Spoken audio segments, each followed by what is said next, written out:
All right, I think we will go ahead and get started. So, those of you who are already on, you've heard me say a little, but I will say thank you again for joining us. This is the second of two parts that we at Public Media Innovators have put together with Current, our little Innovate with Current series that we do occasionally. And the first part was all about kind of visions for the future of public media. And if you missed that in any way, we'll put the link where you can find that video in the chat.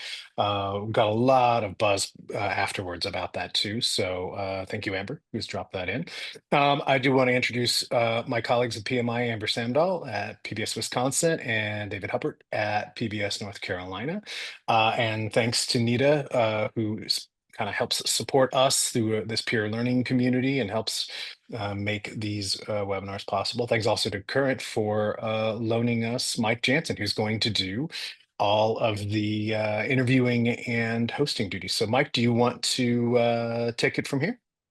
I sure will. So hi there, I'm Mike Janssen, digital editor with Current. And as Chad was saying, if you joined us for last month's webinar, you know that we looked at the future of public media. And this month we're looking back, but we're not just revisiting the past, we're going to uncover lessons that we can use to help public media navigate its future.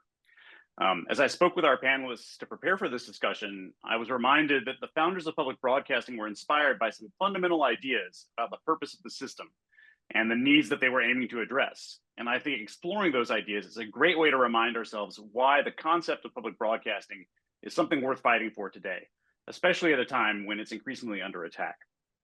At the same time, we'll examine how public media's growth brought challenges and limitations that still shape the system today. So let's get started with some brief introductions of the panelists that you'll hear from today. Allison Perlman is Associate Professor of History and Film and Media Studies at the University of California, Irvine.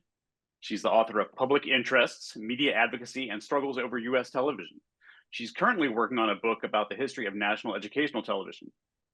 Laura Garbes is a sociologist and assistant professor at the University of Minnesota, Twin Cities. Her research focuses broadly on racism, voice, and the cultural industries. Her forthcoming book is called Listeners Like Who? Exclusion and Resistance in the Public Radio Industry. Leslie Fields-Cruz is the executive director of Black Public Media, the nation's only nonprofit solely dedicated to the development of nonfiction Black content for distribution on public media. She's been with Black Public Media since 2001. And we'll start our conversation with Josh Shepperd. Josh is an associate professor at the University of Colorado Boulder. He's author of Shadow of the New Deal, The Victory of Public Broadcasting, which tells the story of how thousands of advocates built the bottom-up, decentralized network that would eventually become public broadcasting. Josh also assists with curating Rewind, Current series of essays about the roots of public media, and along with our panelist Allison, he's working on an update to Current's book about the history of public broadcasting. So Josh, let's start with, where did the mission statement of public broadcasting come from, and how did it materialize in the Public Broadcasting Act of 1967? Okay, thank you. That's a big question. Yeah. So where did it Yeah. come from? So, when you look at the history of public media, it really comes out of the beginning of what we would call compulsory education, which is that everyone needs to go to school and that there are like requirements around that. And so that includes the attendance, but it also includes like public service and it includes facilities. And by facilities, I mean like you have to have a school to go to, there have to be books, there have to be, rulers and all these types of things. But it couldn't apply when the mandates were introduced on state by state levels to every person in the state. It was not actually immediately accessible to every possible person. And so what we're talking about here is about the 1910s when it really begins to emerge there. And so they began to look at ways to reach different students who couldn't actually meet state mandates or bureaucratic mandates for requiring to go to school. And so the broadcasting model, the one-to-many model, emerges around 1920, and it immediately seems to fit the beginning of what they called distance learning, or correspondence classes would be another way to put it. And so they started putting just like professors and like local people who are experts on the radio, and they would essentially just give like lectures about their topics of specialty. And it could have been something like history, It could have been what they called home economics at the time, which later became, cooking shows, in the public media genres and these types of things. But the key was that they realized that the medium itself of radio was useful beyond just mere classroom access alone. And you begin to see something like a philosophy of inclusion and of access emerge in line with like a progressive era. So the immigration era of the like 1880s to the early 1900s, they begin to like imprint a philosophy of necessity that everyone deserves an education, not should just have access to it because there's some state mandate, but it is actually a kind of a right. And so you begin to see this idea that radio and that broadcasting in its very kind of early experimental form, it actually has a conceptual basis by which they could build an entire, what we would now look at as a media industry around meeting and materializing a concept of equal access to education. So public media is fundamentally over 100 years old, and it begins with a mission statement that's formulated really by the late 1920s, that the goal of technology is not just to reach as many people for entertainment as possible, to spread information alone, but it actually is part of the democratic principles associated with access itself. And so like by the late 1920s, we have something pretty similar. I see Bill Simmering's here to what Bill Simmering would later really expertly articulate and still resonates, which is that the whole thinking about media itself for what becomes public media is different than the commercial media system. It's something that actually is based in a mission statement. It's based in an idealism, and it's based in necessities of democratic practice. And so, once that begins to emerge, and it really is consolidated by the 1930s, they being educational broadcasters of the time, realize that they also have to be better at broadcasting. And that's like an old joke within public media, is that it's not educational broadcasting. And the truth is years of research, in archives, and Allison and Laura have also done this work, is that it was pretty terrible in the 1920s and 1930s. It didn't have the aesthetics, it didn't have the conversational tone, it didn't have a reason for people to want to support it. And what you see is a lot of like regulatory defeats for its first 20 years, in which it's constantly being taken off the air because it's not meeting what everyone here knows is important, which is like the technical and aesthetic mandates by which audiences and regulators will want to see it actually work. And so really the first like 20 something years of what we would now call public media, which is the topic of my book, is a kind of an activist campaign that the idea is just as important as the successful aesthetics of like NBC or CBS, right, in the 1930s and 1940s, and the vaudeville performers, is that there's a prescience to technology that goes beyond simply enjoying what people are hearing alone. And so what that required was what they would call like, special frequencies. They needed frequencies that were not in competition with commercial media, which kept showing that it was more entertaining and could reach more people and all these types of things. So by the 1950s, they began to install policies based upon the successes of the activism, which I detail in the book, and especially about 1952 with the emergence of television, so that educational media and the founding of NET is not something that is considered a type of commercial media that's not as good, right, aesthetically, or is competing with commercial media for what they called frequency scarcity, so a lack of channels. So what happens is, and I can go through this quickly, we can come back to it, is but between 52 and 67, there's actually multiple policies for which 67 is a culmination. And there's like the National Defense of Education Act. There's a bunch of education policies, and every policy that funds public media in the 50s and 60s up to 67 is actually related to those original facilities questions about compulsory education and reaching every possible listener for educational purposes. And in 62, there's something called the Educational Television Facilities Act, and it essentially is the Public Broadcasting Act. And the Public Broadcasting Act is the 5-year renewal of the Educational Television Facilities Act. And the entire act is built around building transmitters, which becomes one of the titles of the Public Broadcasting Act itself.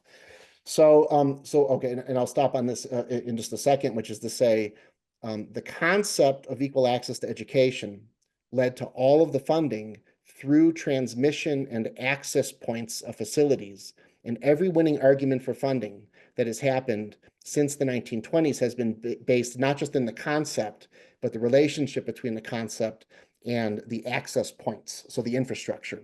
And that typically has been the winning argument for getting the money, even if the investments that attract everyone to the importance of public media are actually very much based in the concepts of democracy. It's interesting to see how things actually became a network. And one thing I wanted to ask you about was the bicycle network. I mean, people may have heard that term, but it was an early innovation that helped distribute educational programming nationwide. How did it work, and why was it like a really important game changer for the system? Yeah, so if we, I can answer this one quickly, which is if you go back and see how disorganized things were in the 20s and 30s and 40s with the experiments, as they're figuring out how to create a different genre and different approach to media than the commercial media broadcasters. What they found was that certain stations, especially Wisconsin, especially Ohio State, especially Illinois, the universities, were producing pretty high quality programming at that point, and so were some East Coast stations. So they began to just distribute examples of the best programs, especially to smaller stations that didn't have the funding. And what that did was it actually consolidated the genres that we now associate with public media.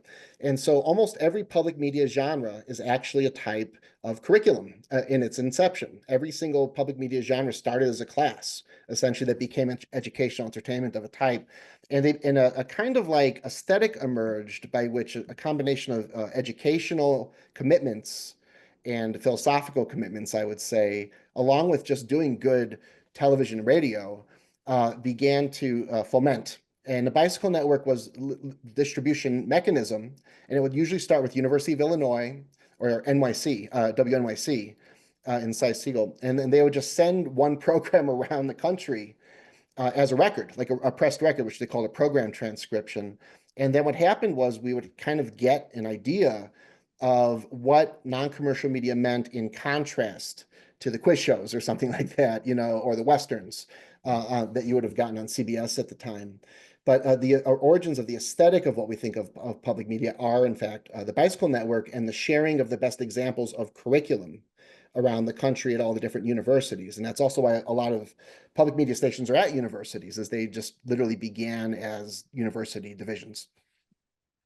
All right. Well, thanks, Josh. We'll come back to you later with some more questions, I'm sure. But let's move on to Allison Perlman, who's going to bring us more into the middle of the 20th century and the development of the system. As I said earlier, Allison is Associate Professor of History and Film and Media Studies at the University of California, Irvine.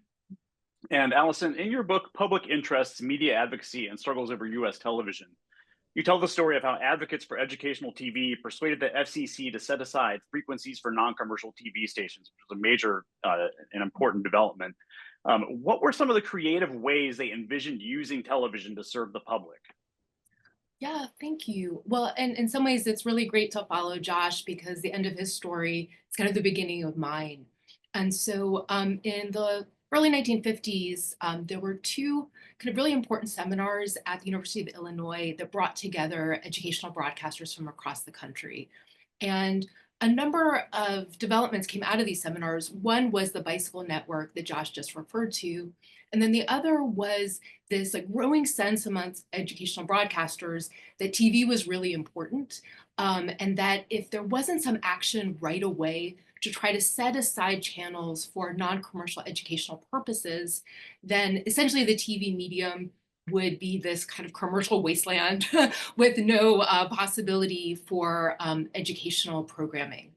And so what they did is they went to the Ford Foundation, asked for some money, collaborated with the National Association of Educational Broadcasters, and created a group to advocate with the Federal Communications Commission to set aside channels in every market in the country, specifically for non-commercial educational purposes.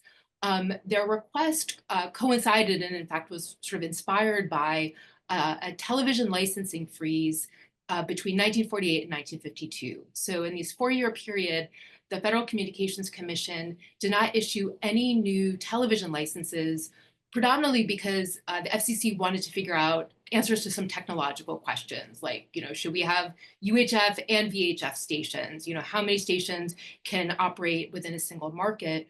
And what's so remarkable about these educational broadcasters is they introduced this new issue to the FCC deliberations, which is, should the commission set aside channels specifically for non-commercial educational purposes? One of the challenges that these advocates had was to persuade the FCC that if they actually set aside channels, people would use them. That there was like interest and enthusiasm to have a local channel in specific communities for educational purposes. And so the primary advocacy group, the Joint Committee on Educational Television, essentially sent people out across the country and asked local communities, would educational television benefit you? How would you imagine using it? What kinds of purposes could it serve? And they got a really diverse range of answers. So some of the answers were very much in line with what Josh was talking about, which was instructional television. We could use TV to equalize access to a quality education across our school system, especially within school systems that were under-resourced. There were other communities that thought we would love to use educational television to distribute access to cultural programming. So anybody could get access to symphonies or opera or theater, and that would really benefit us.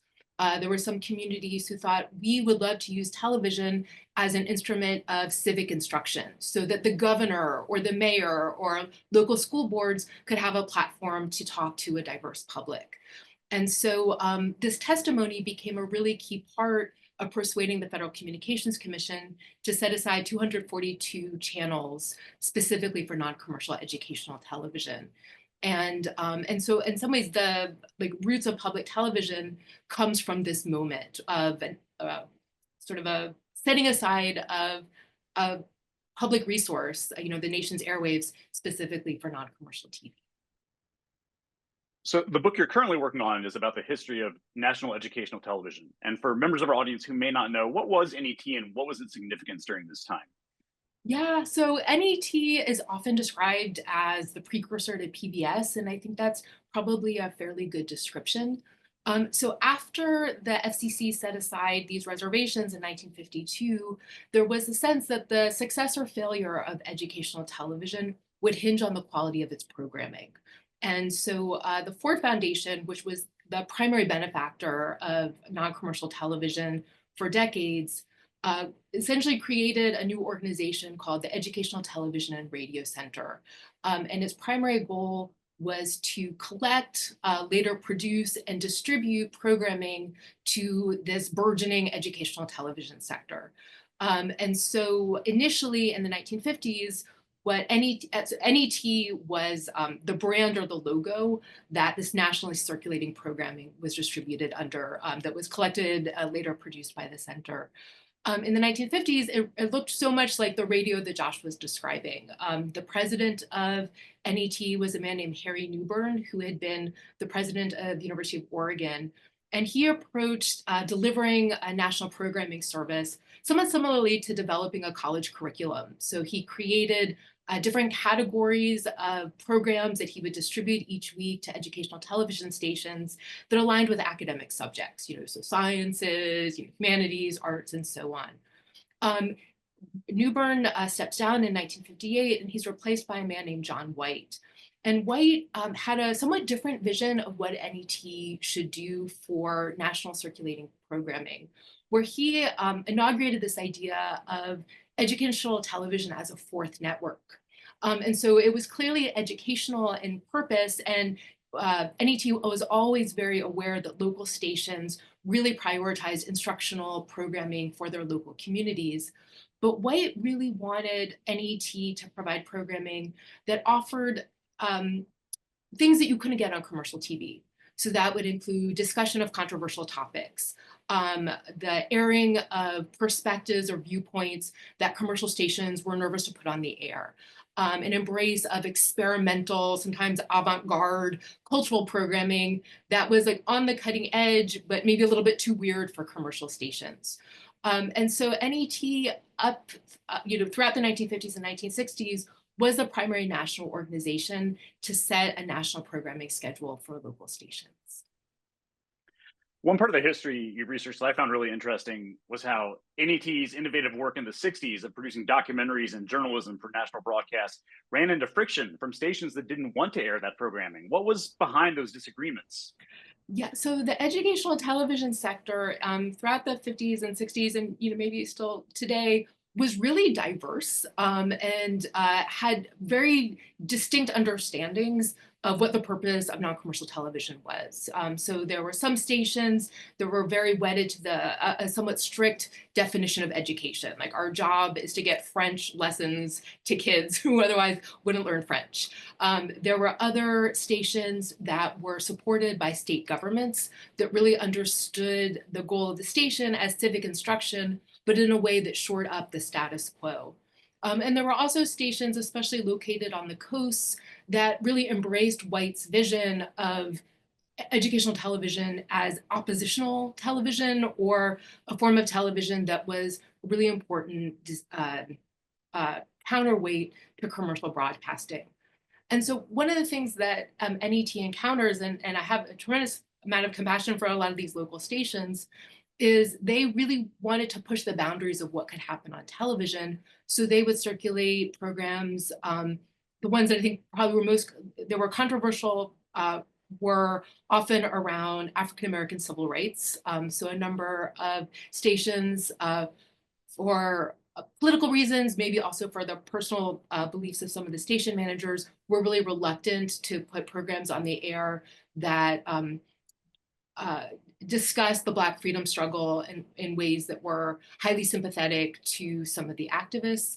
NET also distributed programming on Cuba that was sympathetic to Fidel Castro. They, in the 1960s, also did a lot of programming that was interested in this burgeoning conservative movement and all elements of the far right. Some stations just flat out refused to air programming that they thought would not be in the service of their local communities and or might disrupt the financing that they were receiving from local school systems, from state legislatures, or from public universities. And so by the time that the Public Broadcasting Act passes in 1967, there's a healthy amount of friction between some stations and NET over the vision of what public television should be.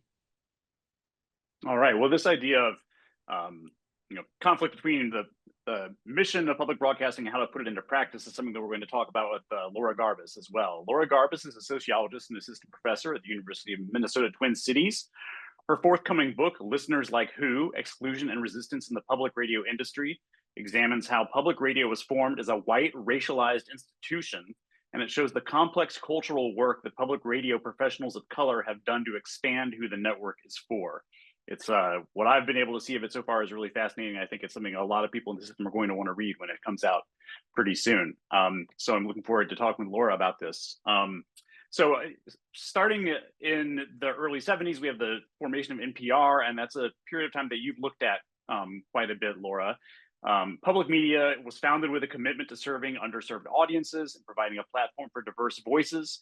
But your research shows that from the start, the system had trouble meeting that goal. How did the conditions around NPR's creation limit its ability to truly serve all communities? Yes, thank you for that question. And I'm really grateful to be following Josh and Allison, who really set the stage for something I focus less on the book, the first half of the 20th century. But as a sociologist of race, when I'm looking at in my current project, public radio's development and thinking about the 60s and 70s, I'm thinking about the fact that it's like this current iteration that was enshrined in legislation was enshrined during the civil rights era, but I need to make clear how large the color line looms across this history of the growth of educational media and public media's infrastructure. This is the case because media was segregated and all education was racially segregated in the first half of the 20th century. So it's a strange thing, whereas it's a time of great optimism, this late 60s and early 70s, But infrastructurally, you have to think about the fact that the first half of the 20th century was a struggle towards civil rights that was lost post-Right Reconstruction era for Black Americans, and just dealing with the shadow of Jim Crow in the midst of all of these decisions being made about educational media during, you know, the 1910s to 1960s. So I just want to set that background to be able to kind of set my perspective on it. So what this ends up doing is thinking about, I think about in my book that like there was this great desire for pluralism. And in a lot of ways, there was a lot of progressive things that public media did in its first 10 years. It was wonderfully experimental. It also really shifted the dynamics of whose voices could be seen as voices of authority, thinking about the founding mothers, right? We know there was a recent book on the founding mothers, and then by, I believe, is it Linda or Lisa Napoli? Lisa Napoli. Lisa Napoli. Mm-hmm. And so a lot of really good stuff happening in the first few years. And also when I went into actually systematically look at the barriers that remained, it's like barriers remained under the surface to really both serve minoritized publics and also to promote the presence of people of color and women at the decision-making tables at those times. So early in the book, I kind of discuss how founders implemented certain membership criteria that, from my view, insufficiently included non-white community stations. It precluded a lot of non-white community stations from participating because of this first half of the 20th century and this airwave segregation that was not really materially attended to enough, right? So station membership was predominantly through universities and also nonprofit community groups that had sufficient funding and sufficient resources to get a station license, and that was a majority white then membership. And then when you're thinking about sort of normative pressures, founders ultimately use the networks they have to hire talent, hire managers, hire all these folks. And this was really progressive in the sense that a lot of women were hired, but there was not so much of a reaching across the color line given the segregation existence in the decades prior, right? So those are just a few things, and we can, I'll leave it at that, and then we'll get to the next question. All right. Well, one thing that you wanted to get across when we were speaking before this, and that you want the audience to be able to take away, is that, in your view, innovation and diversity really go hand in hand in public media. And can you talk about what you've seen through your interviews and your research that bears out that connection? Yes, absolutely. And I just want to also attend to the chat real quick. My book isn't $120, it's actually $25. You just got to click on the paperback. So thank you for that, Steve. Hardcover is mostly used to buy from institutions, but paperback is for everyone. Anyways, in terms of innovation, right, I really wanted to point out two things for the purposes of this webinar. The first thing is that a lot of my interviews look at the more contemporary area and look at all of the innovations that folks of color that I interviewed 83 people, are doing in order to further expand who public radio is for and expand the amount of stories that are available on the airwaves. And I think it's was really astounding to me to actually see different strategies that people enacted. And furthermore, it made me really feel like, oh, okay, innovation and diversity, which I already knew in theory, but it really made me feel it in an embodied way. They go hand in hand in the sense that, conversely, when you are being innovative in the early years of public radio, there's this barrier by not having a diverse set of people in the room, either via class or via race, because I think about all of those folks and the way that their social positions could have been integrated into the programming and into the infrastructure from its very start. And sort of only increase the innovation from there. So that's my take. You told me that you think a truly innovative public media system would shift the way that we talk across social divisions in society. Yeah. What would that look like? So, okay, so there's this question that comes up about, okay, well, can we just serve different groups through podcasts and then one station for one person or one program for one person? And I think that's like an interesting take for thinking through how to make sure that there is some sort of financial survival. But I worry about it from the perspective of the mission. And if we take it back to the mission and the idealism, it becomes a thing where in order for this to be a truly public media, there needs, and for it to actually contribute to democracy, there has to be an insistence on talking across difference. And in order to do that, there has to be this sense that we have a broader public and not an audience and not a market to market different programs to, right?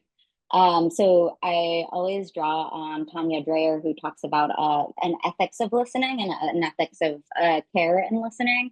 And I think through the way that public media needs to also develop further, like this understanding that it should not be serving one particular audience. And in theory, that is the case. And in mission, that is the case. However, in practice, given decades of governmental underfunding, and also, as we know, the continued fight to keep the federal funding that even exists, which is continually threatened, there becomes this sort of logic of trying to get a narrower set of people served because they are the people that would be donating and they are the people that corporate underwriters would want to serve, if that makes sense. So it's really, we really need to think about this as a fight for not just resisting further commercialization or resisting further austerity, but like the stakes at hand are the mission of public broadcasting itself.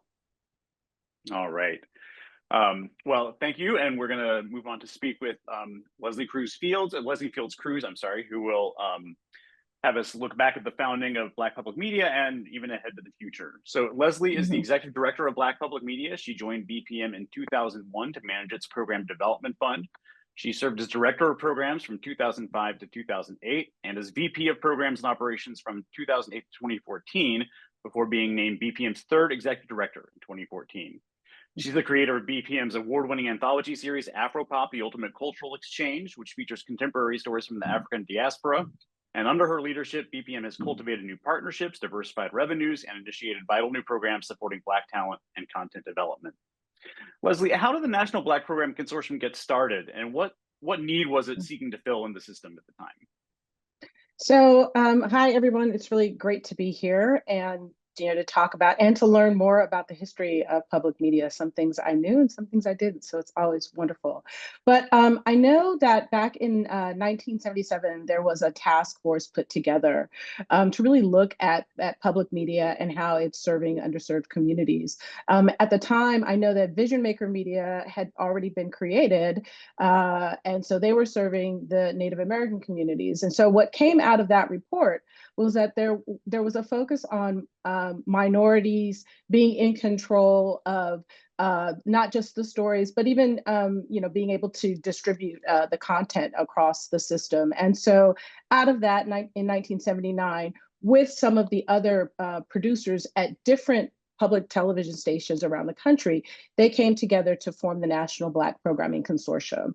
And so that's really how we started, to try to fill that need to bring content, to bring the stories that were being developed at different stations to other stations across the country. You spoke with me about the mission of Black Public Media in a way that I think reinforces what our other panelists said about the system's mission and the history of the mission, which is public media was created to do things that other media don't do. And how does that perspective inform what BPM works on and what BPM supports? I mean, I think, it's funny because I was talking about this earlier with my colleague about what we do at Black Public Media, and comparing it to what the commercial media is putting out there in the world. And I think even going back in history, there was a need for certain types of stories about the African American and African diaspora experience to be available to the public. And so when you look at series like Eyes on the Prize, which was this incredibly deep dive into the civil rights era, the civil rights movement, right? Nothing like that had been done before.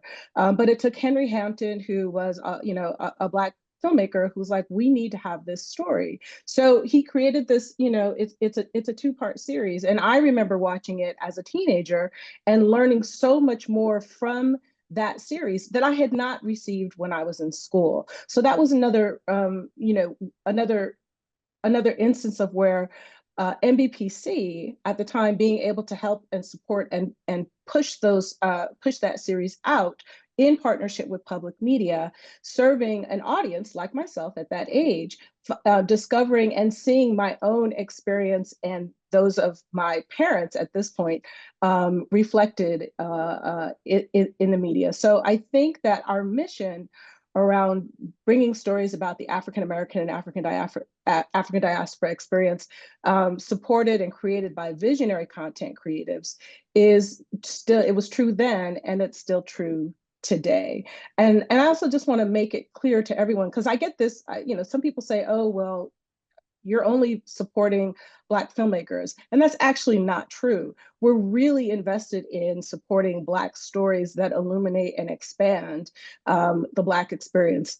Being African American, even just being African American, there is no one way to be Black, right? And so the need for these stories and the diversity of these stories is important. And those stories aren't necessarily going to resonate on commercial media, but they're there on public media, and the public can access it. Something you and I discussed beforehand ties into a point that I think Josh made in his book, which is that the new technologies are in some ways bringing public media closer to the service model that was envisioned in its earlier days. And we discussed how you were at NBPC at the time when the organization was still NBPC, before it was Black Public Media, and you started leaning more into streaming and digital. And why was that a move that seemed like the right thing to do at the time?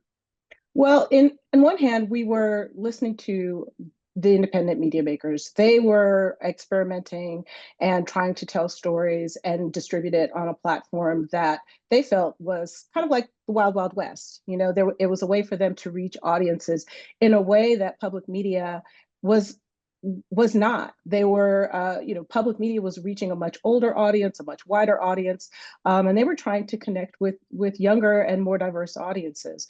And so when we moved into the digital era, Jackie Jones was the executive director at that point in time. And what was interesting is Katrina had just happened, and Jackie was like, well, we could send some folks out to capture the story and create a documentary, but let's figure out how do we do something that's more where we can stream content, and we can post articles all in on the website. And so I think it was called Katrina Stories. There's so many other titles that we've done. Was one of our first forays into online content, and then out of that we created the New Media Institute, because we wanted to educate the independent media makers, but also connect with any public media partners that wanted to explore digital content creation. And then out of the New Media Institute, we ended up creating a fund that was specifically for web series. And that's where you find that we created Black Folk Don't by Angela Tucker. And for those of you who don't know about Black Folk Don't, you can go to our website and watch the series. They were short pieces that sort of upended this notion of, Black folk don't swim. Yeah, that's totally not true. But it's funny, it's tongue in cheek, and she's able to explore these racial stereotypes in a way that can connect and with younger audiences, and isn't necessarily threatening, but definitely gets to the heart of the matter. And so we have been continuing to explore the changing landscape when it comes to the technology. We feel like we had a real strong handle on supporting content for digital streaming. But then, you know, when we started to look at AI and VR, we saw that as another opportunity to explore ways to bring Black stories to the public. And so we launched our BPM Plus program in 2018.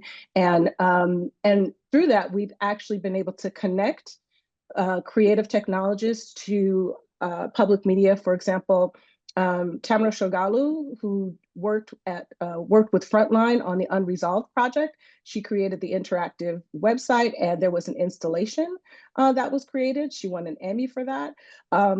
That would not have happened had not Black public media had the connection and was working with Tamara, and we introduced her to Frontline. So, you know, those are some of the things that we were able to do at Black public media, is to create a pipeline for the makers and bring them into the public media, the public media environment. And we continue to do that with our BPM Plus and our more traditional documentary programs.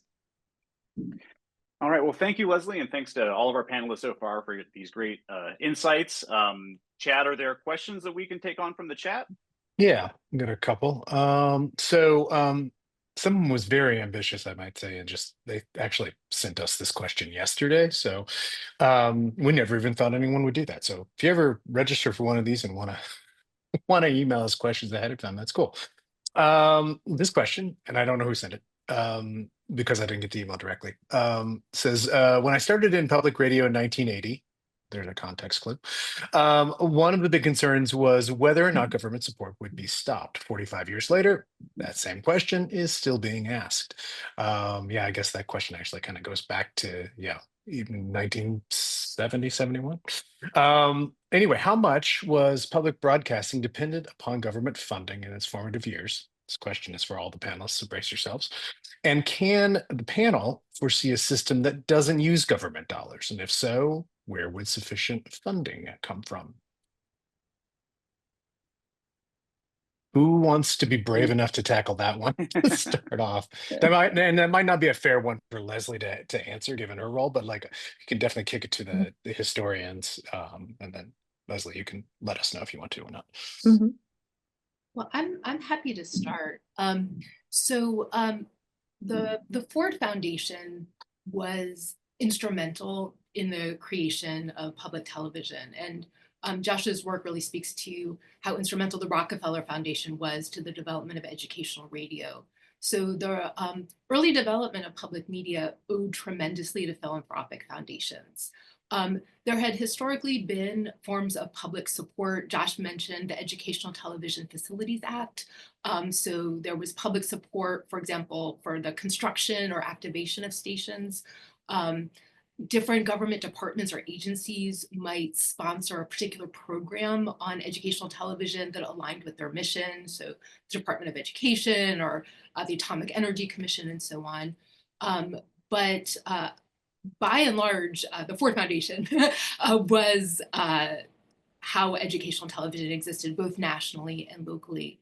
And I will say for NET, which is the group that I'm studying right now, as early as 1960, there was tremendous hesitation that public, meaning federal support of educational television, would neutralize its potential to be an alternative to commercial broadcasting. And there were folks in NET who saw the Carnegie Commission report, which became the blueprint for the Public Broadcasting Act, and felt really nervous about how federal support would affect the capacity of non-commercial broadcasting to be an oppositional or alternative form of media. And so historically, like up until really 1967, the entire enterprise essentially existed because of the generosity of philanthropic foundations. And then at the local level, media was often publicly funded, but funded by state legislatures, funded by local school systems, funded by public universities. So there has often been public support, but federal support was not a key part of the history of the sector before 1967. So I'll stop there. So I've got a couple observations. Thank you, Allison. And I think so. What is it, about 525 or more million dollars per year or something like that? And it's about 70% goes to television, about 30% radio. Is that still right? I'm going to ask everyone to make sure I get this right. I think it's 75-25. 75, 25. And then it's Yeah. about 300 plus sometimes up to 500 million for philanthropy, in addition to that amount, not including state funds. And then the viewers like you know, the listeners, it's like a lot more money. It's almost 50% of the yearly funding comes from the donations or something like that. So it's kind of like a pastiche, as I've called it, of different ways of accumulating money that should just come from the government, in my opinion. It should just be given to the CPB and then distributed in block grants. And a lot of the limits and pressures that are exerted upon the stations themselves and upon public media by politics have gotten in the way of the possibilities of reaching its goals, which Laura has talked about very expertly and decoratedly within, you know, the academy. For example, so that's one of the causes. But I also have like some strategic observations from looking at like 700,000 pages of notes over 10 years or something like that. And so when has public media been able to fund itself when it's been under duress, or how has it survived attacks from non-supporters, let's just say, of public media within politics? And I kind of mentioned this before when I was talking about the history, but the winning argument right from a regulatory perspective has always been in meeting service criteria that's detailed in the titles of the act. So such as providing news and public affairs programming, and then also compliance. So if you're going to talk about the compliance within a federal policy that leads to regulatory decisions, anytime the institution fails at its own mandate, it is required to try to remit new funds. And so, you know, you know, Laura and Allison and I are humanists or social scientists to some extent. We work in ideals. You know, we're all like very idealistic and we're all pals and stuff like this.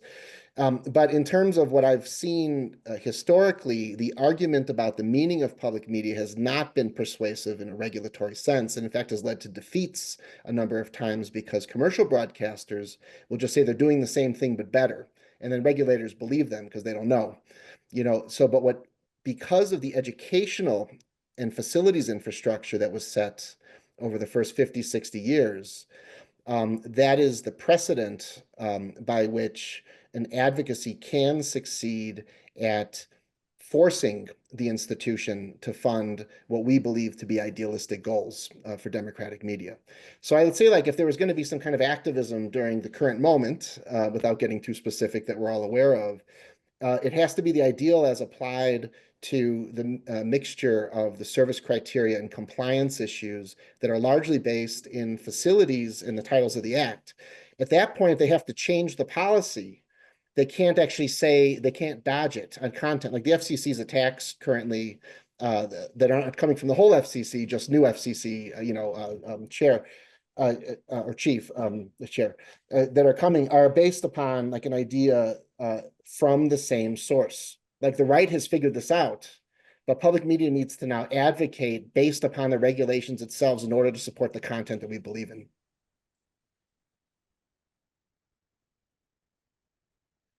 Laura, did you want to add anything?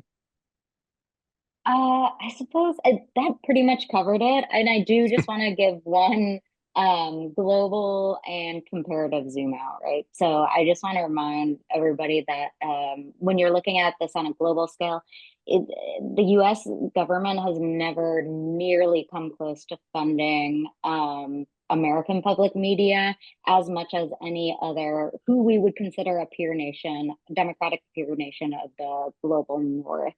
And I think that it's important to kind of have this zoomed out vision and to make sure that we're thinking about this not just in the logic that we're given from people that are threatening to take away more funding, but to just recall that it's like, in terms of our idealism, it's like the idealism towards funding beyond which we've ever seen, which seems really difficult in this current political climate. But I think it's important to keep it in mind, especially because there's been several different moments of funding cuts that end up being adapted to because you need to adapt to them to survive. But perhaps it's a matter of surviving right now and also making a plan for 5 years from now, going on the offensive of full-throatedly articulating what a truly public media and a truly funded public media could be in terms of our democratic ideals. Cool. Leslie, did you want to weigh in on this one, or we'll go to the next question?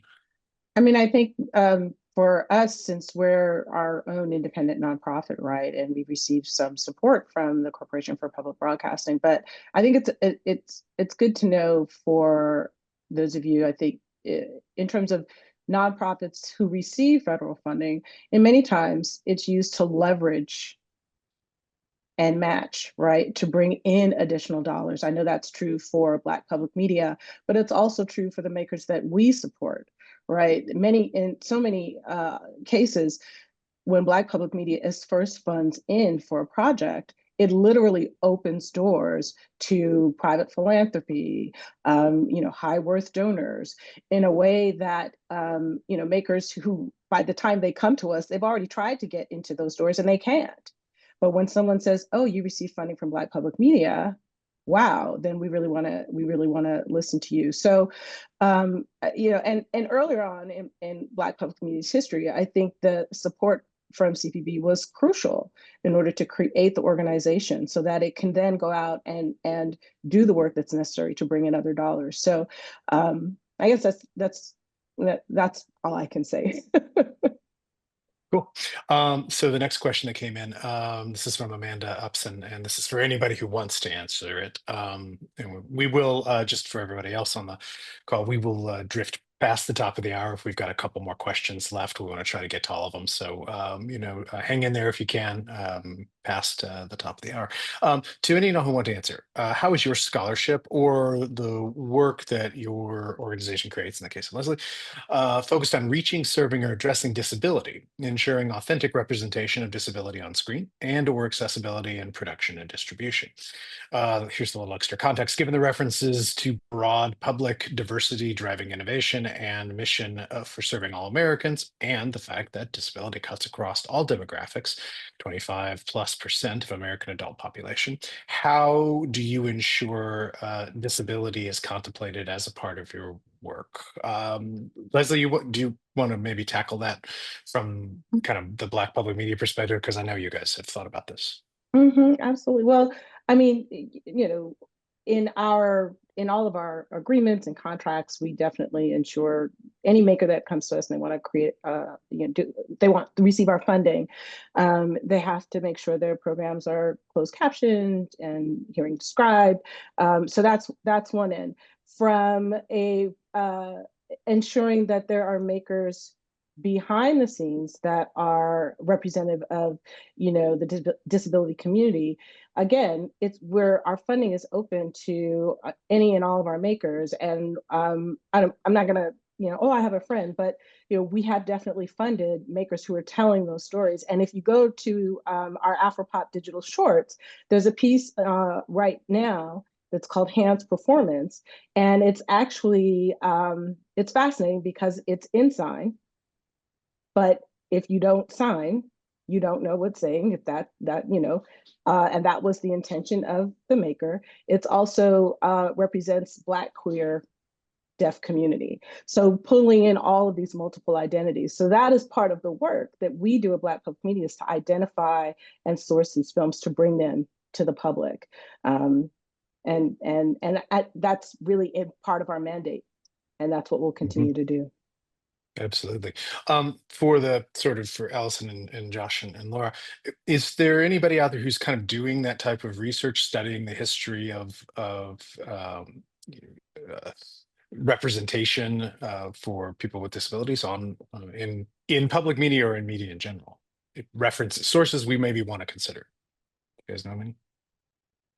So I've had the pleasure to meet with Amanda in Denver, who's in Denver, and it's a pretty impressive and important incubation project that Amanda's overseeing right now with public media. And I think there's room for research in this amongst the network of academics. And we've talked about this in a preliminary way, but I think there's actually maybe a horizon here that could be opened up about this research that I think has not been done sufficiently enough yet. So I'll turn things over to Laura and Allison. I agree, and I just put Mara Mills' work in the chat as somebody who does work in this area. That might be a good start theoretically. But again, in my work, it's unfortunately, I've only addressed it insofar as I'm thinking about creators and creators of color and how that intersects with ability and disability. So that's one thing that I need to be attuning more intersectionally to in my work and my qualitative interviews, but it's also something that the field itself, there's an open horizon, as Josh would put it. Yeah, and I'll just note, this is not specific to public media, but there was an excellent edited collection published a couple of years ago by Bill Kirkpatrick and Elizabeth Elseltzer called Disability Media Studies. That would be just a great place to start to see the best scholarship happening about this particular topic. Great, thanks for that. So next question, Kevin Colligan, College. I'm probably not pronouncing your name correctly, and I apologize for that. This is for anybody. Kevin would be curious to hear how you think the lessons from the past can be applied to challenges that public media faces today. And I'll just kind of enhance that a little bit by saying we're all on this call kind of thinking about innovation and kind of what inspirations can we draw, based on the histories that you guys have poured through. Anybody can start. When I asked folks, so I interviewed 83 public radio professionals of color. I always like to ask, two things at the end. One is like, what are you most proud of making? And if you could wave a magic wand tomorrow with public media, what would you do, right? So on the point of what's the thing you're most proud of making, it is always something that pushes beyond the walls of the risk aversion that sometimes gets sedimented in organizations. And I think it's really telling that came up in a sort of patterned way. And now to speak to the main question, the thinking of innovation and lessons from the past, the first 5 years of programming at National Public Radio, at least, was boldly experimental. And, that had a lot of reasons for it as it was finding its footing and finding its voice. But I think that folks look back to that as, if only there were room for both, right? There's like, okay, we've gotten professionalized, people are listening now, we've gotten a secure voice. And also, kind of hearkening back to that era of experimentation. Now that we have more folks of color than ever in the industry, I think that would be a really exciting, an exciting prospect. So I'll leave it at that.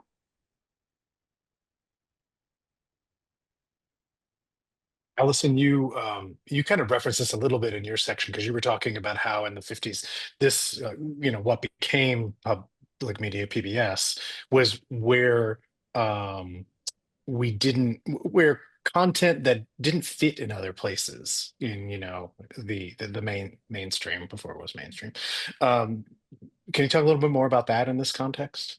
Sure. I mean, and sort of in response to the question, I mean, one of the lessons I take away is like public media is a miracle in the US context, and it like owes to the amazing people who for decades were committed to non-commercial media as crucial for democratic self-governance. And so when I look at how little money has always defined the sector. Like, I feel like if there's a through line across the history of public media in the US is starved for resources, and yet people still like doing the work because they think it's really important. And so that is, it's really inspiring to me. I know that everyone right now, we feel like there's this like cycle of crisis that also defines public media. There's always like a seeming existential threat around the corner. And I know that we're in this moment right now, but it's also persisted. And that's incredibly inspiring to me. And it builds on generations of people doing the work as well. I guess, Chad, to your question, like I am part of why I study NET, and part of why NET is important to me. It sort of touches on what Laura had said, is that, you know, for the history that I'm writing, the Public Broadcasting Act is not a beginning, it's an ending. To some degree, it starts a new chapter in the history of public media, but it also kind of ends a chapter that was just kind of getting going with NET by the mid to late 1960s, where public media became a place for the dissemination of viewpoints and perspectives that were just being ignored by commercial television. And part of the work I'm doing is demonstrating that the Public Broadcasting Act, while bringing new funds to the sector, also politically neutralized its potential, at least in the immediate short term. And I have no idea if there's a way to recover that spirit of thinking about public media as a space to create content that could never survive the commercial logics of, you know, other sources of media. But it's really exciting to see that there was a moment when it was really doing it, and much of that programming is available on the American Archive for Public Broadcasting, and it's great. It's great. On Allison's point, so I mean, the way I think about public media is it was a 40-year activism that mostly failed for educational media to become public media and to become, you know, federal policy. So so the history is a concept that engendered a media industry. It wasn't a media industry that worked from a concept and then created programming. And so what's so unique about US public media compared to other nation state contexts was that people didn't actually have a lot to personally gain by building the system. They did it because they believed in the equal access to education principle. And I feel like that educational angle is the sustainable argument for public media as it's under attack, because education is also under attack now too, of course, as we're saying. But the idea that it's a competitor, or if someone has an idea that it's a competitor with cable or other kinds of broadcasting or legacy media, is actually, I think, a losing argument, because there's no reason for public media to exist unless it has its mission statement first. It is a mission statement based institution, and it's unique in that way. And it was so powerful for so long of a concept that it literally changed public policy, and people just stuck with it. Like thousands of people stuck with it for decades and decades until it became true. And so I think, like, as it weathers another storm, that the strategies of building infrastructure around the concept and around education and around those kinds of relationships will be what sustains it going forward. Great. Next question is from Steve Robinson, and I'm gonna angle this one towards Laura and Leslie, just in the interest of time. In the 1970s, CPB issued a report that about minorities in public broadcasting, subtitled "Asleep at the Switch." A week or two ago, that is 50 years later, Current published a report saying that the boards of public broadcasting stations don't reflect the communities they serve. I'm sure Julie will stick that in the chat, a link to that in just a moment. So a half century has gone by since CPB's report. Do you think things are going to change in the next 50 years? You know, optimism, pessimism? Laura, you want to take that one first? I think they could, if we're, you know, I think it's possible.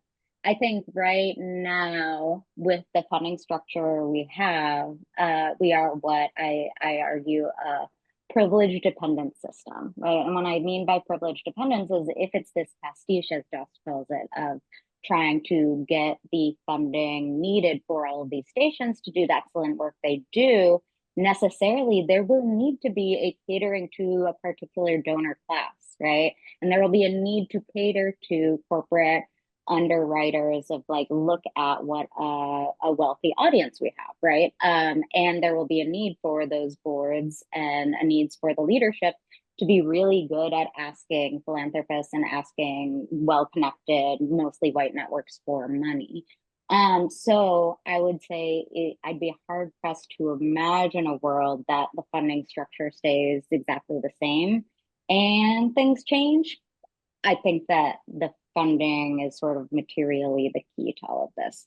That said, I do think that there might be a world where there's a more ethnically and racially diverse group, but it would still be a wealthier group. So I'll say that. That's it. I mean, you know, I read that article briefly. I thought it was really interesting, and I'm a huge fan of Nine Network and Amy Shaw. And from what I understood and how she described how they made, you know, work to diversify their board, I think, and this is for in nonprofits in general, because we're out there, there is the hunt, there is the hustle to try to find, you know, those corporate dollars or those philanthropic dollars, and finding people that are well connected. But if you really look at your organization and you try to, you know, you look at the programming as well, there's so much more to the board than just that funding part. And that's really where you'll be able to lean into the diversity. However, you can also find a lot of rich, you know, people of color out there who would be willing to serve on the boards and do that work.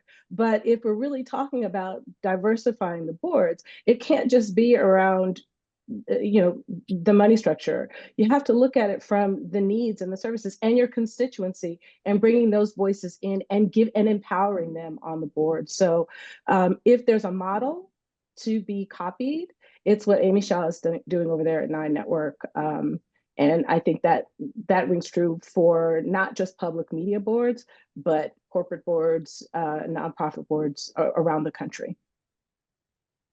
Thanks, Leslie. We get two more questions, I think. I just want to do a quick plug because we are starting to drop off in terms of people for March's webinar. Hopefully I have gotten the right description here. I'll drop it into the chat, and if not, Amber will make sure that I grab the right one. And there's the link. Amber, as I predicted, would be right on it. So please register. But March is when we go to South by Southwest, and March is when we try to bring back the lessons that are learned from South by Southwest. And in this instance, we're going to be focusing on education and sort of the lessons learned that come out of South by Southwest EDU, which is a distinct conference of its own. So South by is all split into four. It's interactive, it's music and TV or film, which we all kind of know. But then there's a whole track that's 3 or 4 days devoted to education. And those who are in education, I think, know about this. But David is going to be producing a session where we actually kind of pull the learnings and the threads that we think are most applicable to public media and bring them to you on March 20th at 1 p.m. Eastern, 10 a.m. Central. Okay, quick plug there. Please register. Next question, Dan Sokolov. I don't know if I've ever said your name. I know Dan a little bit, but if I got that wrong, I apologize.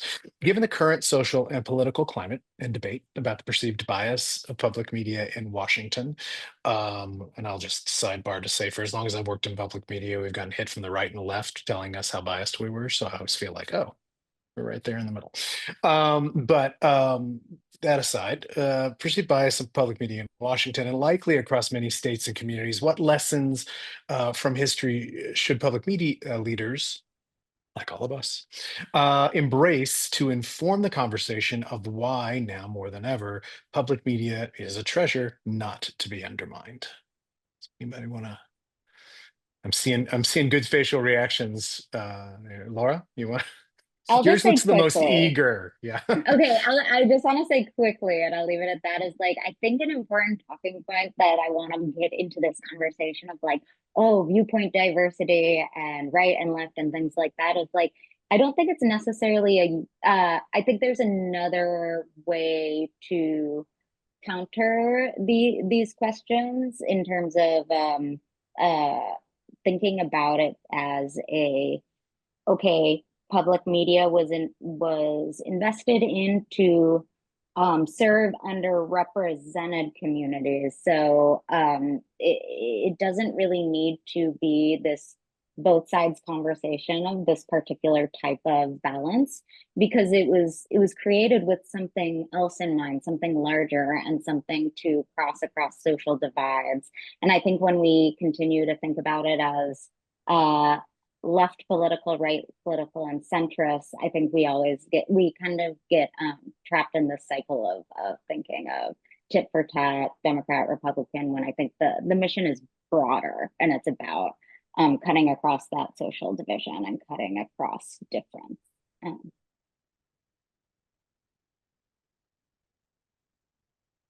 So I think it's a common political strategy to frame something as being extreme that in fact isn't, and it moves the goalposts. It's bullshit, I think. So I think it's successfully changing the debate so that common journalistic practice is received by a broader public who doesn't understand how mass communications research work or journalistic questioning works. It seems like an opinion when in fact it's a very difficult, nuanced procedure, as everyone here knows. And so I think like there has to be, public media has to push back a little bit, saying here are the standards that we're pursuing, and it's a like kind of a reflexive moment to do an interview or something like that. And I think that that debate has been lost so far. I think public media has conceded to the right the goalposts, which is moving it to the right. So I think that and the DEI stuff, I mean, like, this is fundamental to the mission of public media, or it should not exist. The DEI division must exist to address its core goals of public media. And this is also true for the way that it just facilitates discussions too. So I think the question is, can the agency weather, or the agencies that are connected, can they weather the attacks with some reality, when these are actually just very simple, like propagandic kind of frameworks that are being applied and then being both-sided, in some cases. It's not a both-sider issue. These they know that they're spinning, Yeah, I'll just add, I mean, the conservative attack on public media, predates the Public Broadcasting Act. It's been with the sector for a really long time. One of the things that's also notable about it is often the politicians making the critiques have actually not viewed the programming that they are labeling as, radical or crazy or whatnot. That sort of, as Josh and Laura are suggesting, it's a really powerful frame, and it's a powerful political tool that doesn't necessarily have anything to do with the actual programming being distributed by public media. And I guess the one thing I would note is that the retreat to political timidity does not ward off the critique, right? So you can change programming as much as you want, and Republicans who want to attack public media are still going to attack it. And so I really like the second part of the question, which is, how do we make the case for it? And I think that's the more important question. Like the critique matters because it can influence public perception, it can influence discussions over funding. But the critique, I think, is baked into the culture wars that have defined US society for like 70 years. The bigger goal is to figure out how to make the affirmative case that public media really matters, and just know that there's nothing that I think public media can do to ward off the critique. So just live with it and make the case for why you matter. Leslie, anything to add, or we'll go to our last question? I mean, Yeah, the fact that put you on this. No, I'm just saying, it was the brilliance of public media to support the NMCA, right? These organizations, we've existed long before DEI came, that word or those acronyms came together. And so now we can talk more about how public media has made good use of the NMCA. I think that there were some things that they missed the boat on, that we were there trying to say, this is what you could do to serve the community, this is how you can help diversify. But the fact of the matter is, public media was there long before commercial or anybody else was. And that is really, really important. And I said, when everybody was writing DEI statements, I wrote in a blog, I said, I'll be checking on you in 5 years to see if those statements stand. A statement means nothing. It's the action.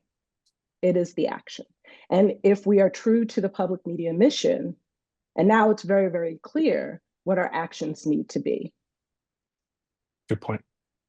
And Allison, thank you for just reminding us that, the we tend to think of this as, well, oh, what happened in 95 or what happened with Nixon, or but in fact that this is something that has been with us as long as there has been in us.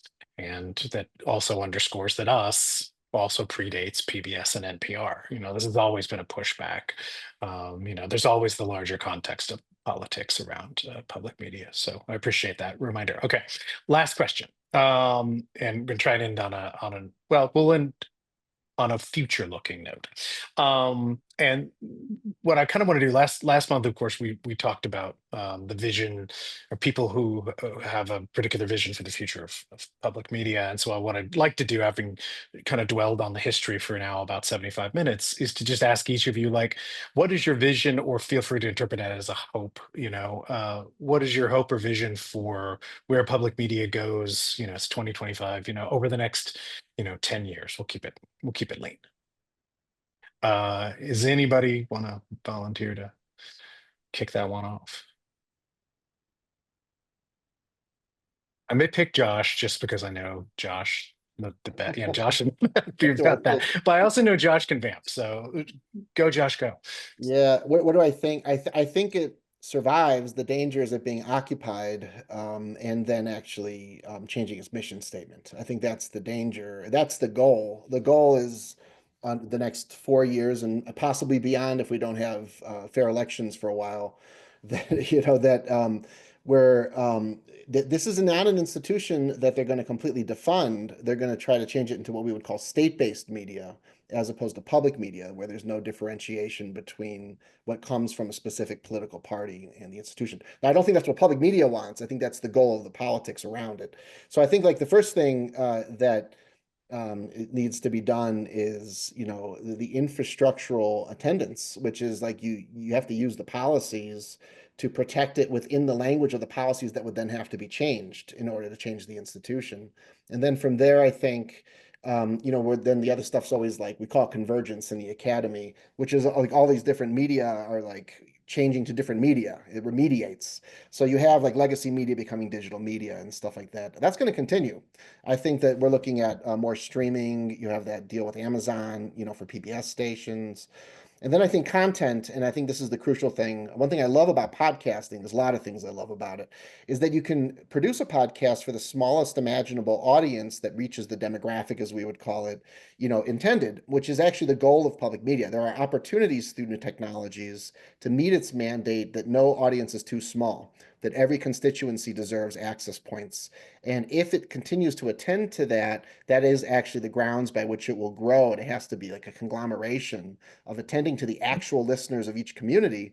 I think Current just published something. It's only like 15% of boards resemble the actual communities or something like that. That was just like 2 or 3 days ago. And so, the actual communities can be reached through localism and through these new digital strategies. So the attendance to localism, the attendance to producing and incubating, as Amanda's doing with her work, with disability and stuff that we talked about. And I think that that's what sustains it. Okay, I could probably keep going. I'm going to stop though. That's why I called on you first. I'm inclined to just go through the way we started. So Allison, would you be good to go next? Yeah, it's a really great question, and I think I agree with a lot of what Josh said. And so I'll say, like, my personal interest has often been in the national. I'm interested in NET, I'm interested in national policy, and so on. But I actually think the future of public media, or the most urgent future of public media, as I see it, is actually an emphasis on the local. So as everyone probably understands, local journalism has plummeted, right? The economic model has just fallen through the floor. And local communities desperately need solid reporting in journalism. And public media can really be an instrument for that. And that would, in some ways, be my hope for the future of public media, is to really embrace the localism that's always been central to the development of the sector, and to be very much embedded in local communities, and to provide the really crucial investigative reporting that that we all need to live in a healthy society. Laura? I agree with all that's been said. I'll just add, just kind of have been inspired by the prehistories of public media that were presented here, or, you know, the history before my current iteration that I'm researching, to think through like how we become those media activists again, I suppose, and how we think through this as like something that's worth fighting for and getting into the political conversation outside of that cycle of the defund, crisis, protect, oh, stave off another year, you know, like getting real lessons from those activists. Cool. And Leslie, I saved you for last because I continue to be in awe of just what Black public media does with emerging media. And full disclosure, while it's not something I directly work with, we do in Nebraska a lot of partnerships with our emerging media arts program, and Leslie's organization has artists in residence that train there, and it's just a real forward lean into technology. And I figure none of you are going to be surprised if I don't get out of this webinar with at least some looking forward at tech. But can you just kind of infuse a little emerging media into your answer? Yeah, absolutely. I mean, I agree with everyone else on the panel, but also experiment, right? Us going and leaning into VR and AR, AI, and I don't know all the acronyms. I just know that that's where young new audiences are. That's where they're experimenting. And if we want to ensure that the stories that are coming across these platforms are representative of the America in which we all live in, then Black public media needs to be there. And we need to find a way to support the makers who want to create content. And we have to figure out how do we partner with, the stations, but also the museums, the cultural centers, the libraries out there, because that content can go into those communities. And I think it's untapped. It's really untapped. And there might not necessarily be a strong monetary return on it, but there's definitely an opportunity for education using those platforms. So lean into that and experiment, take more risks. That's part of the history of public media. And I think we need to lean into the risk-taking aspects of what we do. Great point. Thank you for saying that. Thank you, Laura, Allison, Josh, for just doing this type of research. I mean, hopefully one of the things that surprised you all, because it surprised me, was that there are people out there who are researching us and studying us, and like this is the academic interest. It's a different way of saying we matter, but it was a real pleasant surprise for me as I was sort of beginning to think about how we put together this webinar. Thanks to Mike for doing an awesome job hosting, and thanks You're to y'all welcome. for hanging around. Like we kept to half the attendance all the way to the end, and we're almost 90 minutes in. So join us next month, March 20th, 1 p.m. You can register. If you're going to be at South by Southwest, email me. Would love to connect. Amber, David, and I are going to be there. Mikey from PBS is going to be there. So everyone have a safe month. Keep fighting the good Chad? fight. Yep. Can I make one Mike? plug before we go? Please on the forward plug on away. the forward-looking theme. Yeah, on the forward-looking theme, Current's Rising Stars program is open for nominations. We're looking for nominations of impressive talents under the age of 35 at your organizations. We want nominations from organizations of all sizes, and the deadline is next Friday, February 28th. You can find out more at current.org/risingstars2025. That is on my to-do list for this week, Mike, just so you know. All right. Good plug. All right, everybody be safe. And like I said, fight the good fight, and we'll see you next month. Bye. Thanks, everyone.